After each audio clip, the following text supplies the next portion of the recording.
Welcome to the 2018 Radiation Medicine Summer Series. Each year, we select a theme beyond our regular focus to inspire us to expand our horizons. Our topic this year is how artificial intelligence and robotics are transforming our lives within and beyond medicine. To kick off our series, I'm delighted to welcome Dr. Goldie Nejat. As you can see there, she's representative of many different initiatives and leadership and thought leaders. She's the Canada Research Chair in Robots for Society and a director of the Institute for Robotics and Mechatronics at the University of Toronto. She's the Associate Professor in the Department of Mechanical and Industrial Engineering and the founder and director of the Autonomous System Biomechatronics Laboratory. She's also an adjunct scientist at the Toronto Rehab Institution. She's going to speak to us about the future of elderly dementia care, socially assisted robots that can help provide care. Dr. Nejat.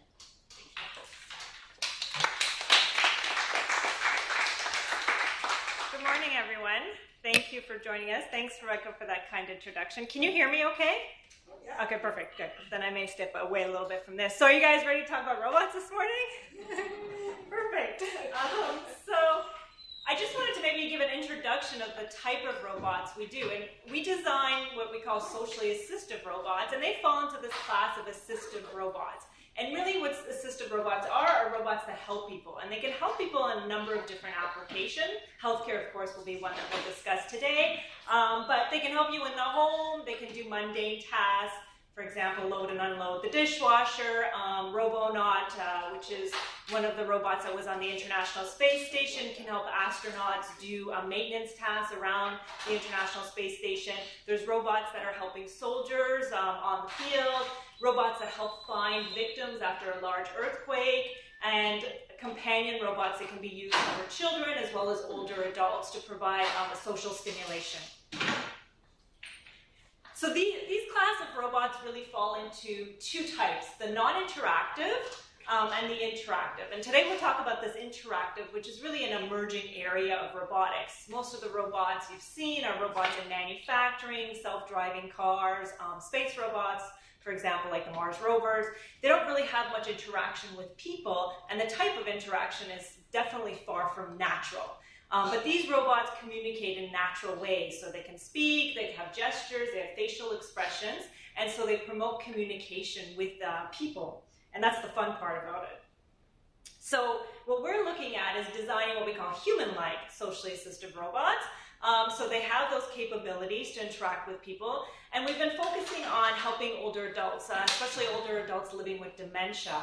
And what we want to do is provide them with assistance with activities of daily living to promote independence, as well as provide social and cognitive stimulation through leisure or recreational activities, so brain training, for example. And what we want to do is really have these robots autonomously interact with not only one person, but a group of people and provide person-centered care. And these are some of our robots that I'll talk about today. So really what our focus is on is finding what activities that older adults need assistance with, whether it's at the home or long-term care or retirement homes. These have been our three main focuses. And what we want to do is then provide assistance and see, really originally what we were deciding to do was see how people react to robots. So we're looking at a user population that has probably never seen a robot before in person or interacted with one. So is there any acceptance of the technology? Would they interact with the robot? So we did that initially, and then we moved on to supporting them with different activities as well. So the types of activities we've been looking at for about 12 years or so that we've been working on this has been anything from meal preparation, so targeting older adults who skip meals, for example, and don't get the proper nutrition, so the robot can go find them, escort them to the kitchen, and the meal preparation activity becomes interactive. They can provide recipes to the person, help them find items or products in the kitchen. Clothing recommendations, so based on the weather, the activity, and even the person's favorite outfits, the robot can recommend what to wear. Exercise training, of course, is important. We focus mainly on upper limb exercise, so repetitive exercise with the robot being a motivator. And reminders, which is an important one, so medication reminders, self-care reminders, brushing your teeth, for example, in the morning or before you go to bed, going to appointments, and then using the robot as a medium to connect to other people. So connecting with your social network. So whether it's your children that live in a different city, you can use the robot kind of like video conferencing on wheels. And then we've done some fun recreational activities, trivia, bingo, and playing memory games with just cards. So I'll show you our first robot, Brian, just to give you an idea of what our robots look like. And then I'll talk a little bit about the studies we've done with Brian. So here's Brian, human-like, kind of the waist up. What is your name? 2 arms, a face that displays facial expressions. Nice to meet you, Guam. And then the boy. Let me tell you a little about myself. I am a non-contact, socially interactive robot developed So it's very robotic, right? You still see the metal, wires, and it's done all on purpose. And you can also hear the motors, right, moving. So the idea is we're not trying to trick people that these are humans, these are robots, so they look like robots and sound like robots. The primary objective is to be... Okay, so that's Brian. So one of the first activities we looked at Brian providing assistance with was card games. In particular, matching card games. So if you remember this game even when you were a child, you have picture cards, they're flipped over, and then you flip them over 2 at a time and try to match the pictures on the card. And so Brian is autonomously trying to facilitate that game with a user.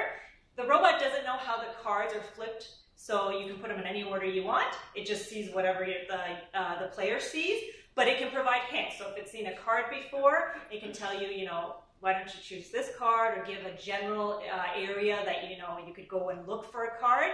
And the idea is that we're trying to give that stimulation for, if we can, anywhere between 10 to 20 minutes. And this could be repeated throughout the day and weeks and months and so on. So while we're doing that, we wanted to figure out, well, is the user actually playing the game with the robot? Because there's no point the robot facilitating the activity and they're distracted, right? So we discussed to design the robot to have different sensors. And one sensor we wanted to use was the Kinect sensor and a webcam. The webcam is here on the shoulder of the robot, and it's used to detect the face orientation of the person, right? So are they looking at the robot? Are they looking at the game? Which means are they engaged or distracted? And we took it a step further and used a Kinect sensor to detect the body as well. So how are they oriented with respect to the robot? And the combination of these would tell us if they're engaged or distracted or going to be distracted. And we would use that to try to re-engage them in the activity. And we can do that with the facial expressions of the robot and vocal intonation. So we defined something called an accessibility level. And these combination of the two tell the robot if the person is accessible, which would be a level 4, or least accessible, which is a level 1. And then we could change the behaviors.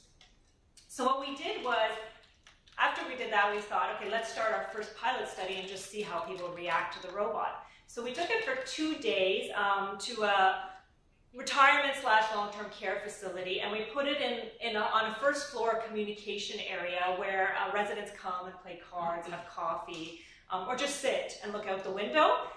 And what would happen was people walk by, Brian would ask them if they want to play the memory game with it. And we didn't intervene at all, we just sat back and just watched what happened for 2 days. And we had about 40 older adults come and interact with Brian. We didn't have a specific target group, so we had any individuals from normal cognitive levels to mild Alzheimer's disease come. We also had an exit questionnaire, and 22 of them also filled out that exit questionnaire as they left. So what we wanted to look at was the main things: acceptance, and in doing so, we could look at how they're engaged in the activity. Are they even engaged with the robot? As well as their compliance. So when the robot gives them a hint or asks them to flip over the cards, do they actually do that? And so this was interesting to see. With engagement, we just categorize it into all the time, some of the time, or none of the time. And you can see how high these numbers are. And then the same with compliance, how high they are. The interesting one is this one, the one participant who complied none of the time. He was an older gentleman that had a hearing aid. because we were in a large communication area, we also had very loud speakers set up so that people could hear the robot because of the background noise, and that was causing interference with his hearing aid. But he sat there for 10 minutes trying to interact with the robot before he had to get up and say, I can't do this, which teaches us a lot because we're incorporating these into people's already existing lives, so we have to be, aware of the other types of assistive technologies that they're using or devices when we integrate our robots into their daily lives. So from the exit questionnaire, we measured a few different things. So we just did a Likert scale from 1 to 5, and we asked them things like, would they use the robot again? Would they trust the robot? Do they find it easy to use? Because this was all through natural communication, just like human-human communication. So highlighting some of the good, attitude towards using the robot was fairly positive. Intent to use was fairly positive. And then looking at trust, which is pretty neutral, right?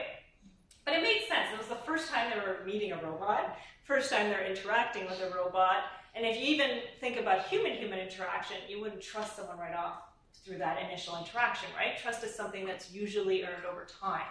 And so this wasn't surprising to us. It's interesting to see, as we have repeated interactions with our robots, how people actually interact with them, and that trust level actually does go up.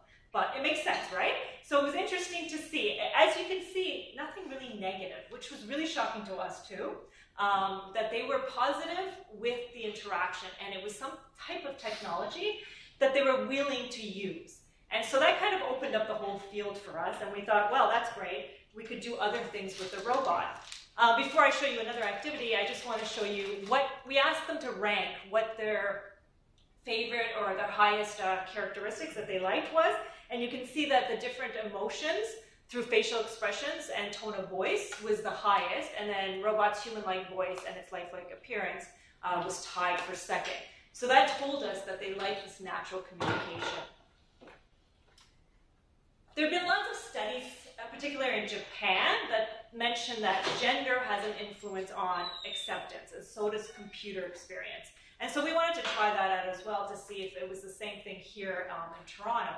So you can see with most of our participants, they're mainly female, living in long-term care. But we looked at two things. So first, the computer experience. We asked them if they had any experience, just beginner experience, which was maybe they could do very simple programming, or in this case, use simple programs, I should say, like Microsoft Office or something, right? Or send emails out to family.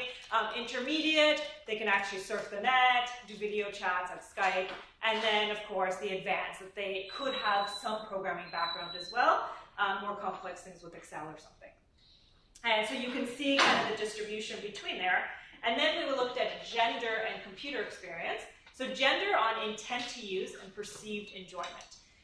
And we found in our study, actually, there was no statistical difference between the males and females. And then we looked at computer experience and perceived ease of use of Brian.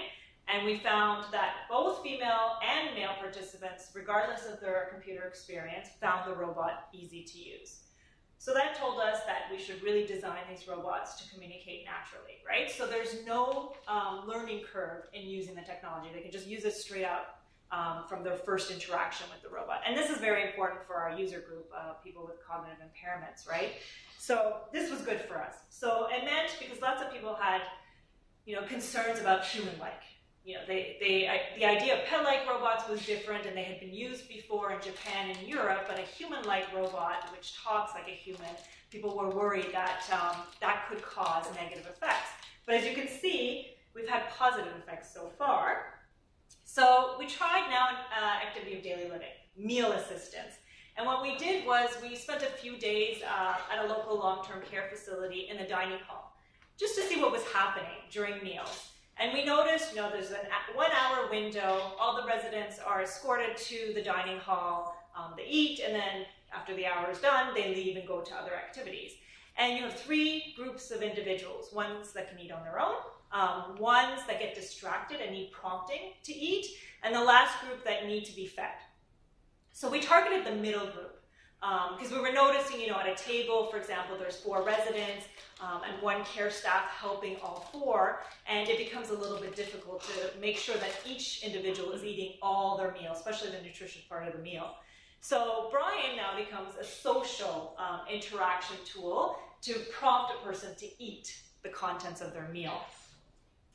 And we wanted to make it social in the sense that meal eating or meals are usually social events, right? You do it with your family, your friends, you talk. So there's that social element, of course, as well as the cognitive stimulation. So this is what Brian looks like. We use still the Kinect sensor. This time we put Wii remotes on the robot's shoulder. So if you notice, we're using these off-the-shelf technologies. And we're doing it on purpose because we're trying to keep the cost of the robots down. The first assistive robot was $500,000, and that came with no software. It was just the hardware. So you had to program everything. But we built Brian for less than $2,000. So hopefully, and I'll show you a more commercial, or commercializable, I should say, like robot. So this helps us a lot, right, by using these gaming consoles. So that really helped our world.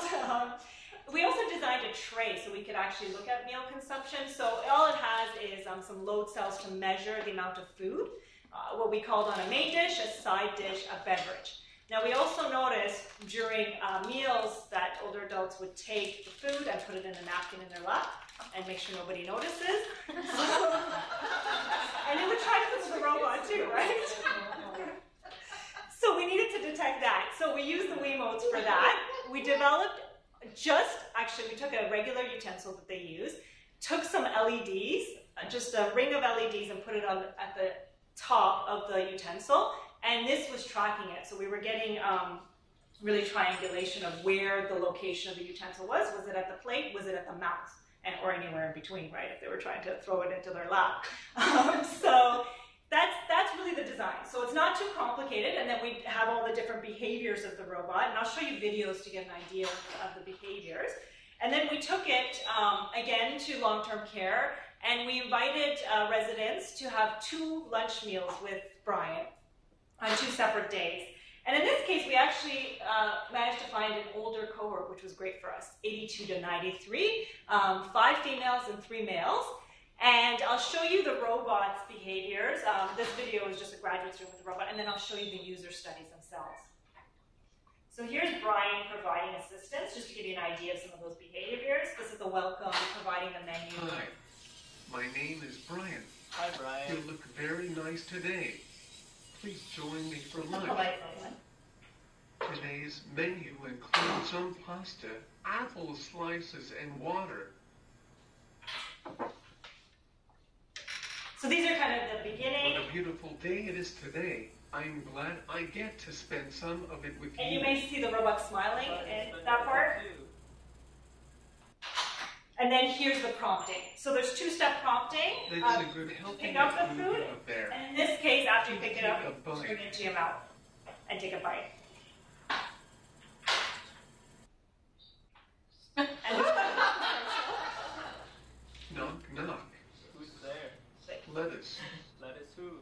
Let us in and we'll tell you. So the joke's not as funny as the robot laughing. That's funny, right? So they're all meal-related or food-related jokes, and graduate students develop them. So here it is now with our user studies. My name is Brian. You look very nice today. Please join me for lunch. Today's menu includes some beef stew with a side of apple sauce and a juice. Yeah. Are you going to eat too? And so this is our first step to obtain It food. smells amazing. Why don't you pick up some food with your spoon? I will.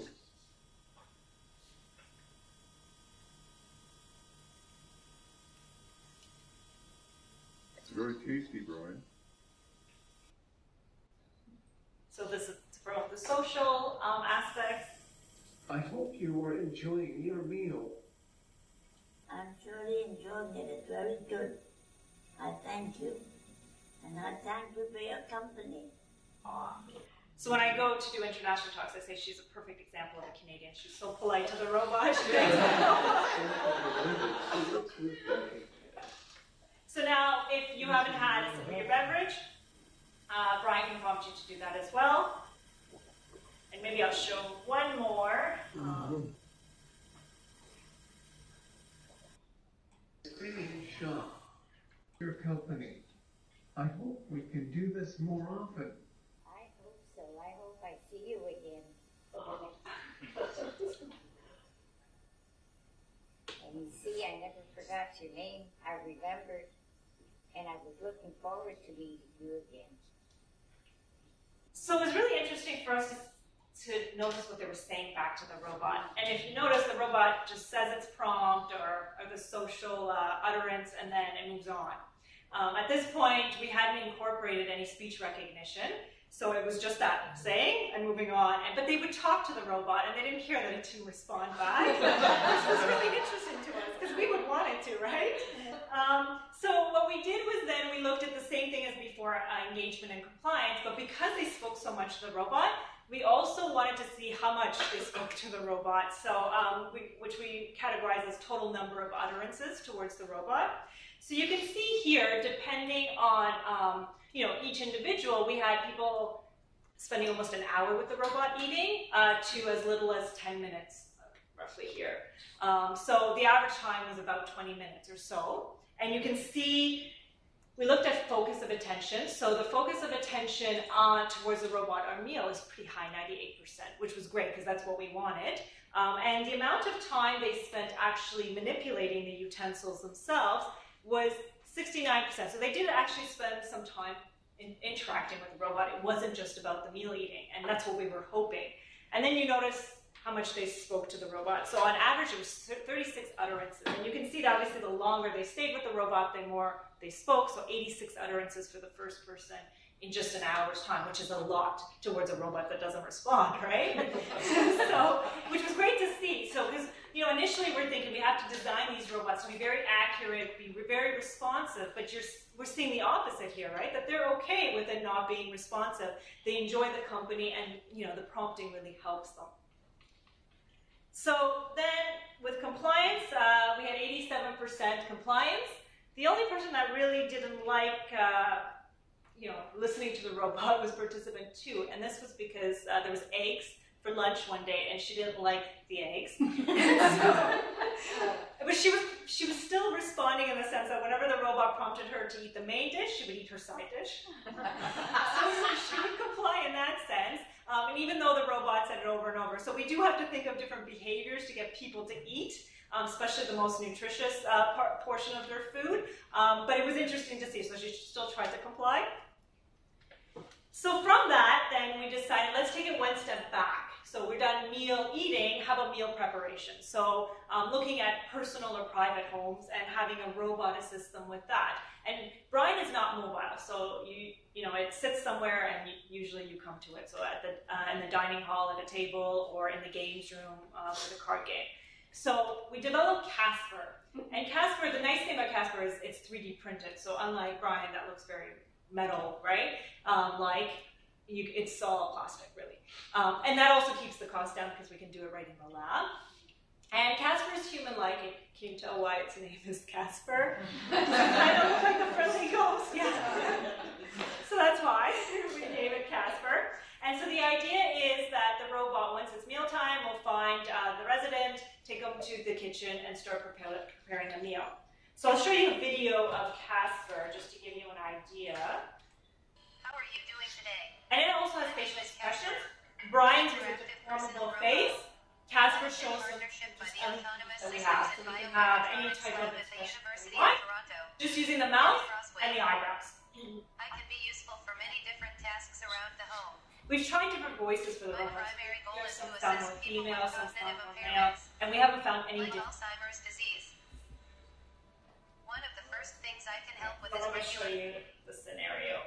It's delicious. Okay, so this is Casper finding a person. So we actually have person search algorithms that are working in the background. Derek, are you here? Yeah, I'm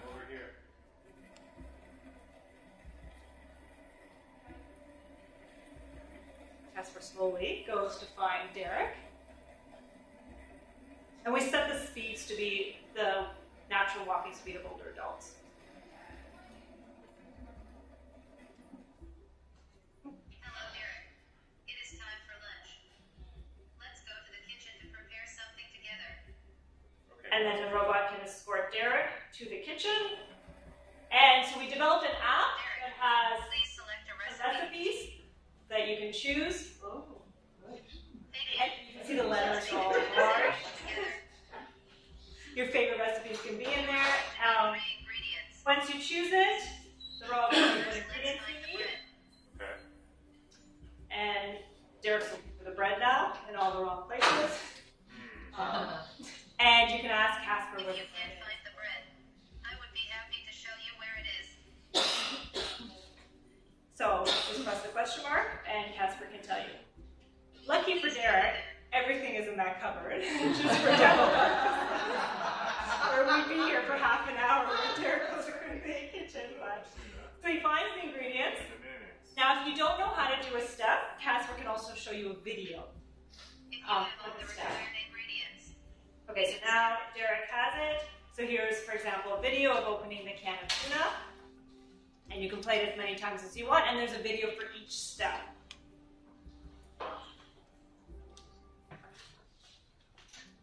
So once you're done making the sandwich, then the robot can escort you to the dining room, and then we can now implement what we had before, which was the meal eating Looks monitoring. very delicious. Please enjoy your meal at the table. And then you follow the profile.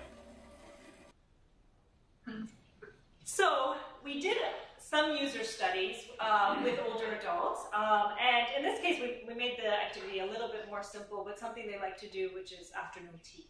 So to make a cup of tea.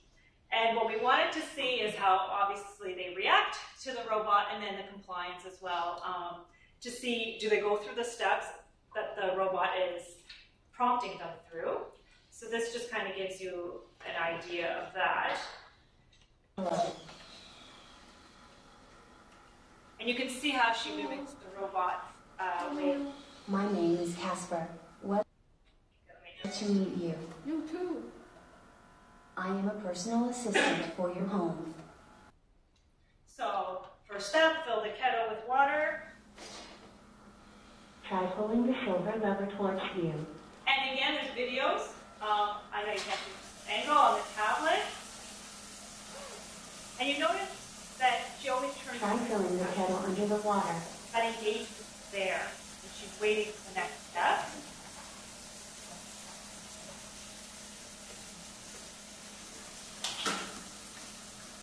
Okay, so that's, let me show you maybe one more. And then pouring a cup of tea. So now we ran this with Casper. Then we did the same thing with a tablet. Because people usually say, well, why do you need Great. a physical embodied system? Why not just have the same video? That cup of tea smells wonderful. You like tea. Thank you for making tea with Again, the me. utterances you see to the robot. Thank you for helping me. Let's go back to the living room where we can enjoy your... And so it was interesting to compare the two. And what we found between the tablet and the robot was the engagement was obviously higher. In most cases, they just ignored the tablet. They wouldn't look at it. It was just sitting there, right? Whereas the robot is a moving system. It has the facial expressions. You see the gestures, right? The pointing gestures, as well as the gestures kind of matching what it's talking, similar to talking with its hands. As well as compliance was higher with the robot versus the tablet. So they would just ignore it, really, in that sense, which told us a lot. So this idea of having a physical embodied system was a lot different than just having this 2D screen in front of them. And if we're making these more affordable, then it also promotes the use of the technology. The other issue with tablets are they're passive, right? So you have to remember to plug them in to charge. You have to be able to upload and run the software yourself, whereas the robot can do that all autonomously. So I talked a lot about one-on-one activities. What we wanted to look at was also group activities. How do people interact in groups with a robot? And that was important to us because we want to promote social interactions amongst the residents as well. So we have our Tangy robot. And Tangi does two tasks, the telepresence, which is very common. So this was the task that promotes connection with your social networks and interaction and so on. And it's really, maybe you could call it a Skype on wheels. So your family member, what they could do is go online, schedule a time with the robot and the resident, and then the robot would go find the resident and start the interaction. And all the resident has to do is just accept it. And we also said that they could deny it to it if they're too busy and they don't want to interact, right? We want to give them that option. And so this is what it looks like. So there's a lot of telepresence robots out there already, but they're usually teleoperated by someone. And this is all done autonomously by the robot trying to find the person in the environment and then starting that interaction.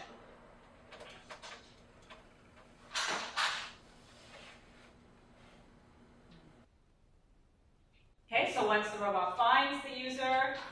Hello, John. Your son wants to do a video conference with you right now. Not as human-like as If you are right? available, just press the green button on my screen.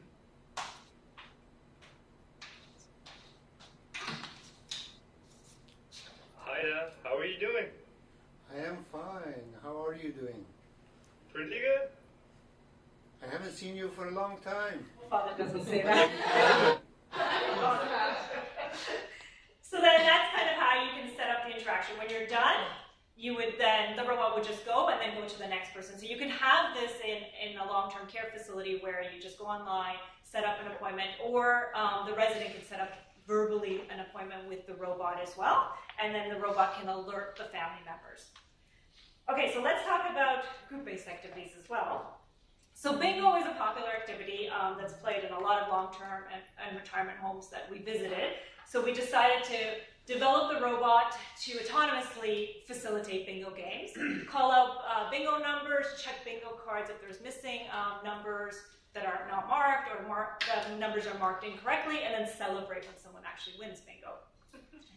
And you know, there's obviously advantages to a lot of the activities that we've been talking about. Bingo helps improve memory, recall, recognition, as well as motor skills for picking up the markers and placing them on the cards themselves. So here's Tangi. Here's Tangi actually. Let me just go back. Displaying the numbers, and then these are the bingo cards we developed for them. And you can see that the numbers are larger for our older adult participants.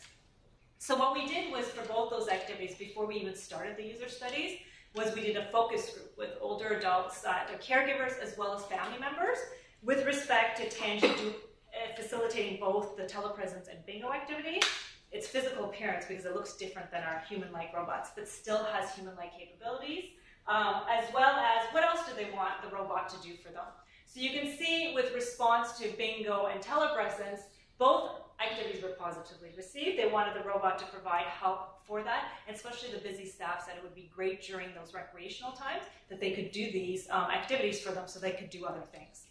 The other thing was interesting, the physical appearance. So the residents had no real opinions about it. They were indifferent to it. They thought it's a robot, it should look like a robot, period, right? And that was it. The caregiver said maybe you could put a cardigan on the robot and a name tag, so it's interesting to see the difference, right? So that it would be part of the staff. It's interesting, right, to see those opinions. And we also, there was a lot of other activities that were pointed out. Obviously, reminders was a big one. The staff at the location we went to, I think they were saying that about 70% of the residents don't speak English as a first language, and so they have communication issues when it's time to interact with them to see what's, in case of health, or if something, they have pain, they can't figure out what's happening, they have to usually call family members. And can they use the robot as a translator? So could the robot help to provide that information on the spot? And that would be very helpful for them. And they wanted the robot to provide them with reminders as well. So for example, for bedridden residents, so the robot could come remind them to turn them over. So it was great to see that they were seeing the robot as a useful tool as well, not just for the residents, but for themselves. So this would be easier for us to integrate the robot into the care staff. So what we wanted to do, though, is bingo can be played differently. And we noticed that in different homes, there was different types of ways that the robot's behaviors could be implemented. So we gave the care staff the robot and said, why don't you teach Tangi how to facilitate bingo. So they were in charge of what the robot said and the robot's gestures. And I'll show you a video of them teaching Tangi. And this allows the care staff to actually customize the robot. Gesture recording has started. Please move slowly so I can follow your movements. Teaching the robot how to wink. And you can see the robot, we call it learning from demonstration, so the robot just repeats whatever the person does. There's a GUI that we designed, so the interface, you can type in whatever you would like the robot to say, or you can verbally say it, but if it's in a crowded environment, it may be easier to Hello type everyone. Who feels lucky today? Does everyone have a card? So that's the behavior, and I'll show you, so this is The next number is I-20. You can set the background music if you'd like as well. And then the robot points to a screen where it displays the number as well. And you can also design the robot to come over to check the card. So you're seeing the camera's point of view in the environment, and then as well on the robot. So, okay. So here the robot is learning to come over to check the card.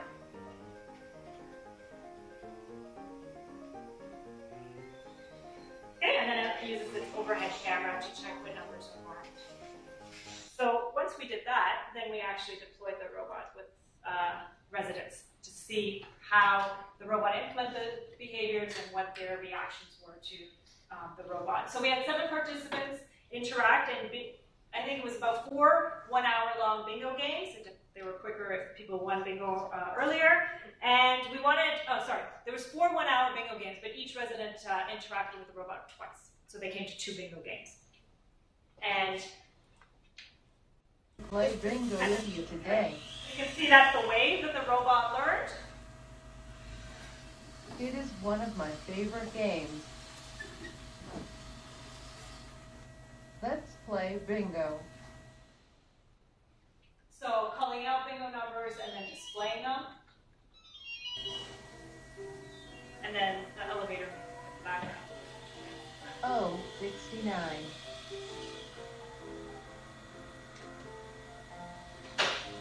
Oh, 69. So it repeats twice. So twice it will say the numbers, it repeats once. It also How tells about a joke? Where do snowmen keep their money?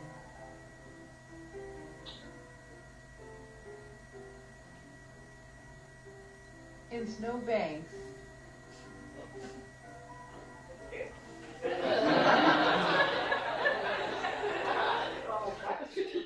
And then you can call it over to provide Gee, 52. So there was 2 ways of doing this. You could raise your arm. We noticed that some older adults can't raise their arm very high. So we also gave them this green button that they could press, which please give me a second to help and then the someone. robot uses that to localize it in front of the bingo. So, and then depending on when you press your button, it just goes into a queue and the robot will help everybody in that order. So here he goes over to the card. Once it's done there, it goes to the next person. And show you a video of how that assistance is provided.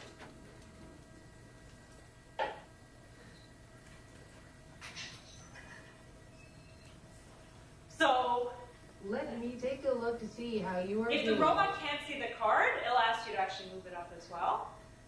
So no other humans intervening in the game. And then it'll tell you if you've missed numbers, if you mark them incorrectly, and it'll display that information as well. So here's I'll move away because it uses gestures as well. Oops, you have some misplaced markers. Please remove these markers from the following numbers on your card. In the end column, can you remove? Looking and seeing, watching her as she's trying. N39. And then you can see the combine. And then of course, the favorite one is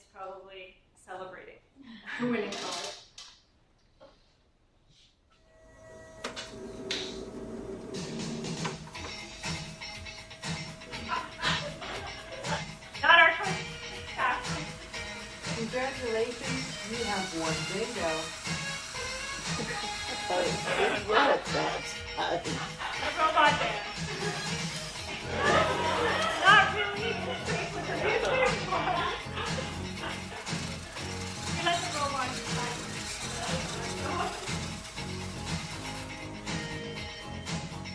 So we're just finishing some of these studies. We did trivia as well, and we are obviously looking at engagement and compliance. And you can see that they're high for both activities. The great thing about trivia is it promotes the social interactions more than bingo does. So they were talking to each other in bingo, but it was great in trivia because they were playing in teams, right? So they would talk to each other, obviously, for the answers, but they would also say, you know, who wants to press the button to call the robot over? And so they would take turns doing that, which was nice to see. So that was great, and that promotes the social interactions. So both activities promote social interactions with residents, amongst residents themselves. I'll do one more. Activity of daily living, clothing activity. I really need one of these early in the morning too. That's great. So this is our robot Leia, and it's a little smaller version, a little humanoid desktop robot, but it has a lot of expressions because it can move its legs as well, rather than just a mobile base. And what it does is recommend outfits out of your wardrobe. And so we've developed a little app that takes you through those steps, and the robot has a lot of expressions for getting you through those steps. So I'll show you this one. In September, we'll actually be running a user study with Leia. So we just finished the demo. Hey there, John. Hi. Here's Leia. I'm Leia, your personal wardrobe assistant. My job is to Yeah, help the you brother figure out named what to Luke. wear today. So you can see the graduate students. First, I'll need to know what you're doing today. There are many preset activities available. Or So you can choose a preset activity, or on the touch screen, add in your let own. me know what type of activity you're planning. And you see the colors of the eyes changing? That's how it displays for you. Great, you chose outdoor walking. Give me one moment to come up with your recommended outfit. Okay, here is your clothing recommendation for the day. I recommend you wear your gray hoodie, your navy jeans, your black windbreaker, and your white Vans sneakers. Okay, the wardrobe's obviously for graduate students. But in general, it would be for the older adults' wardrobe. No, I don't. I'm not sure how many people wear hoodie or Vans. That's too bad. So if you don't like it, you can tell the robot, and it will provide another Let me option. know if you want to replace the whole outfit, or just part of the outfit. I think I'm going to replace the shoes. And so we have this learning algorithm that's adapting to your responses. So if you don't like something, it knows not to recommend that for the activity and whether next time. And it'll eventually find what your favorite outfits are for the activities.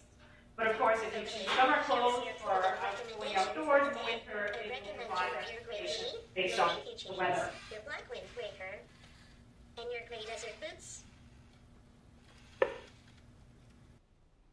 Okay, and then you can approve Use it. the screen to let me know if you like it or not. Yes. Great. I'm glad you like it.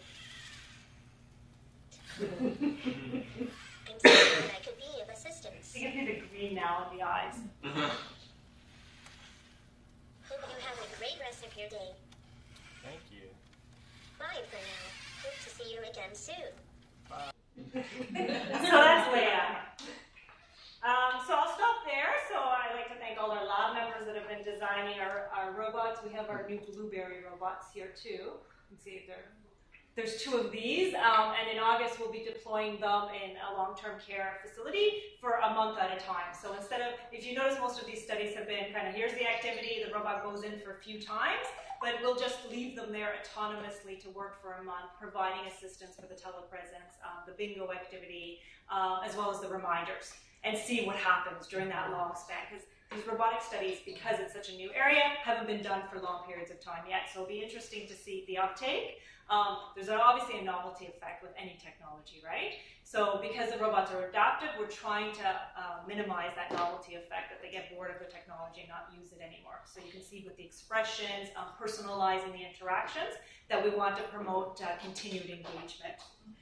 and all our funding sources as well. Okay, thank you so much.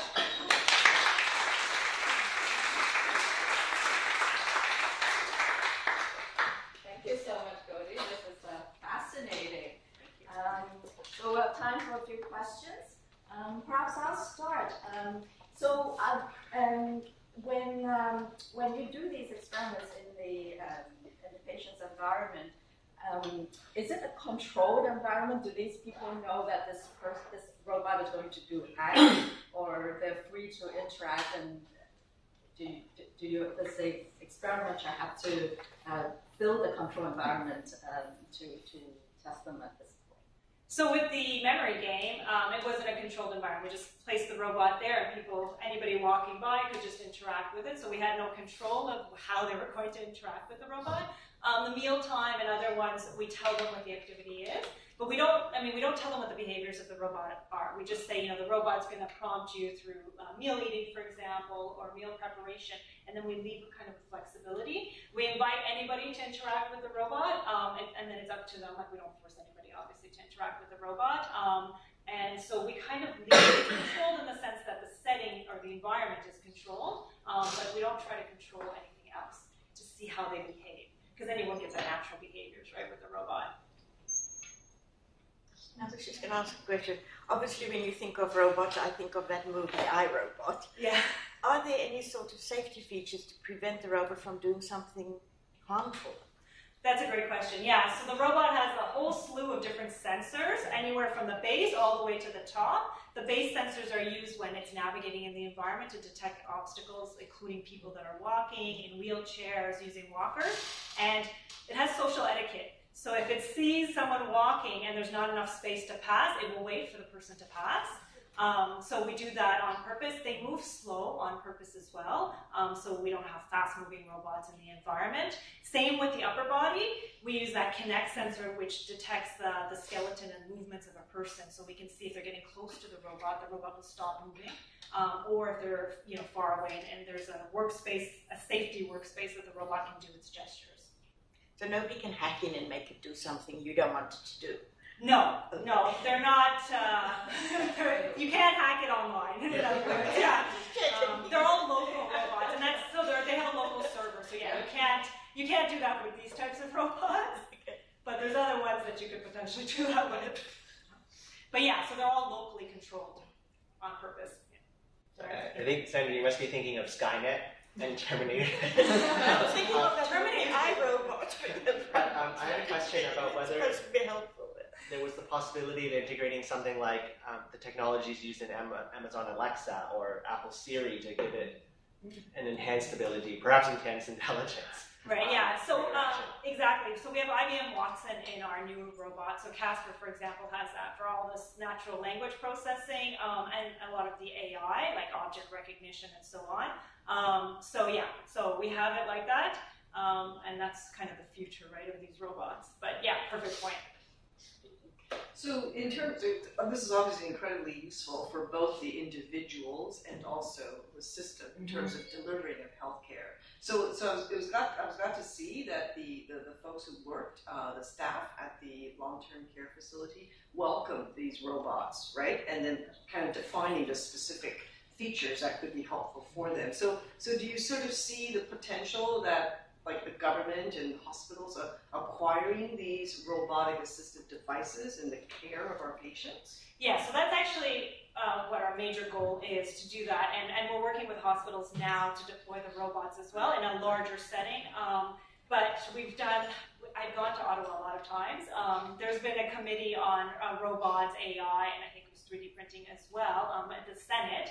To provide information and knowledge of how we can use these robots, the uptake of them, the need of them, and how to integrate them into our healthcare system. And I mean, a lot of these studies are done in the Toronto area, but it's important to note that these robots can be used in remote areas as well. And so targeting people living up north who can't go to visit their doctors on a regular basis, right, can use the telepresence, for example, or at least have the robot there monitoring them as well. So yeah, that's kind of the goal. For us to be able to have these robots deploy in hospitals, all the way from hospitals to the private home to assist users. The suggestion session at one of your long-term care homes where they talked about the translation function. That's fascinating because I think for us that's a really big struggle. We have these telephone systems and older patients who have hearing impairments, or some people are just not comfortable with them. And I've had scenarios where I can't use the phone, and then you have to hire a person translator, which the hospital doesn't like us to do anymore. Are you developing that, or do you think that that's a direction this could go? Yeah, so I think it's a great direction for it, especially being kind of in a multicultural hub. So we've gotten the robot. I mean, there are robots that speak Japanese, so we can transfer actually their knowledge on. There's robots that speak French. So Tanji speaks a little bit of French, but of course, you have to put the whole vocabulary in, right? And so we've been focusing on using other people so they can use our English database, and we can get the Japanese, the French. There's an Italian one as well, and a Portuguese one. And then we can integrate it. You just have to match what they call the body language with the vocal intonation, because in different languages, like Japanese is so different, right? So what the robot is doing, some gestures that may be offensive in some languages. So yeah, you do have to match that part. But at least for the speech recognition of what they're saying, there's already software to do that.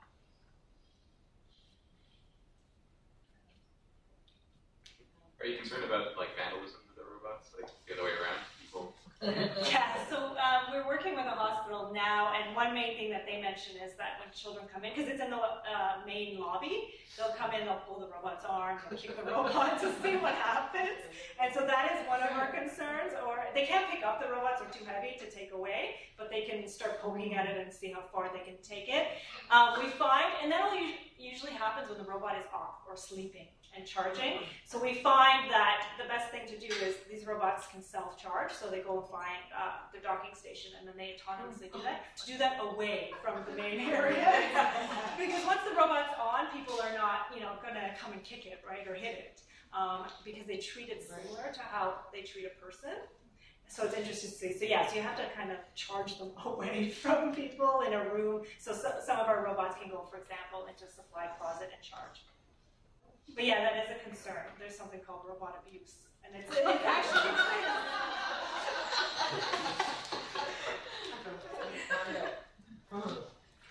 Have there been any comparison studies at all between the interactions with the residents and the robots, and the interactions between caregivers or with other residents, just to provide some context toward their behaviors? Yeah, so there has been earlier studies with bringing a robot or not having a robot there. The difference being that the robot can always be there with the resident, right? And care staff can't, so it's not really a fair comparison, because it's not like someone's going to be sitting with you there the whole time. So most of the studies like we've done is different types of robot, or like a tablet or computer versus a robot, because it's still the integration of the technology in there, but it's the type of technology that we want to see the impact of. Yeah, so it's not a direct fair comparison to say, because I can make, Tangy there to do bingo games all day long, but a care staff can't do that all day long, right? But in terms of the interaction during, so let's say, care staff gives or facilitates the bingo game for an hour versus the robot, we're finding our levels of engagement are the same as if the care staff does it, right? And the reaction to the robot and compliance, which that is great for us to see in terms of comparing it that way. I hope that answers your question. Again, going back to the safety angle, regarding assistance for cooking, that sort of thing, I'm wondering, given that some of the patients might have disabilities or dementia, is there a trigger, for instance, how often they forget to close off the stovetop, or how many times they burn toast, or whatever, to say, okay, look, there's something going on here, that person is degrading, the status is degrading, and feed that back to someone. Yeah, that's perfect. Because of the monitoring system, we can do that. So even with the meal eating, we have a monitoring system, so we can see how many times they're eating, what parts of their meal they're skipping or not eating, and then we can provide that to the care staff to tell them that their eating habits are changing. So you can do exactly the same thing. So the system is not just a robot, but also some monitoring and sensors. Exactly. And the ones in the private homes we're integrating them into smart home environments. So, if you have sensors, for example, on your stove, or, or cameras, let's say, in the environment, the robot can interact with those. So if a person falls, for example, right, and the robot's not in the same room, it can use that camera information for as you were saying. So there's a surveillance and monitoring, and you can use that as feedback to see if something's happening, their walking habits are changing, or their ability to do certain tasks has changed over time. Yeah, and it's an important part, like as you mentioned, because the robot has to adapt to those changes as well, and to a point that if it can't anymore, it calls for assistance for caregivers or family members.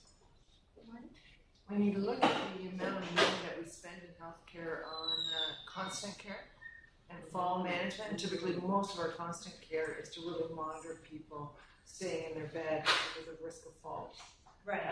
That would be a huge, huge opportunity for something like this, if there could actually be that sort of monitoring type function. Yeah, we had actually one of the hospitals that we're working with ask us that can the robot go and be a bedside resident, right? Yeah, wants to get out of bed, and the care staff can't come yet to take them, whether it's to the bathroom or so on. Can the robot just be there to distract them, talk to them, and so that they don't get out of bed? But yeah, you're right, exactly what we were thinking to be a part of it. So to monitor and identify a fall as well as try to prevent a fall. Yeah, they could call the nurse, or they could say, Yeah. So along that line, then, just following on that, that was exactly my question: is how long does it take for you to design, let's say, exactly that purpose?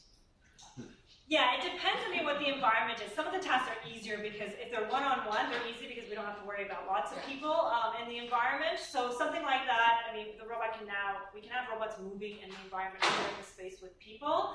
It's just their behaviors that we would have to detect. So the intent of the person, right? So how do you know when a person is agitated, for example? Right. That's where all the learning algorithms. So usually we have to collect data on that and then teach the robot or train the robot to be able to detect those signs. So for each of our studies, it can be anywhere from a 2-month development, like if you have the platform already, to 6 months to develop the intelligence. It's not too bad now because we have the platforms. But if we had to do everything together, it would take, I think Brian took us 2 years, right, to get out for the first time. But now we have about 7 different platforms we're using, and it's interchangeable, so the same activities can be done on different robots. So we've kind of developed this robot brain that can move from one robot to another. So that helps us, and then we just keep adding activities to that. So all the robots can do these multi-tasks, really. It's amazing. When should we acquire one? I can bring one over. It's just off the street. That's great. Thank you. Thank you. Good. Thank you, everyone.